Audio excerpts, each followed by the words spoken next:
Според информациите од аукцијската куќа Жилиен станува збор за предмети како што се лични забелешки, адресари и накид, кои никогаш до сега не били изложени на аукција. Ова е колекцијата на Ли Страсберг, кој беше пријател на Мерилин Монро и кој со години работеше како незин ментор. Тој всушност беше корисникот во незиниот тестамент кога таа почина во 1962 година.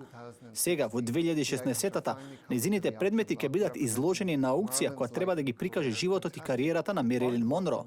Поголемиот дел од предметите се зачувани од моментот кога Монро почина од предозирање со друга во 1962 година на возраст од 36 години. На аукцијата ќе бидат изложени предмети како што се мало вечерно дамско оплико, 8 Филип Морис цигари, користен ревло Кармин.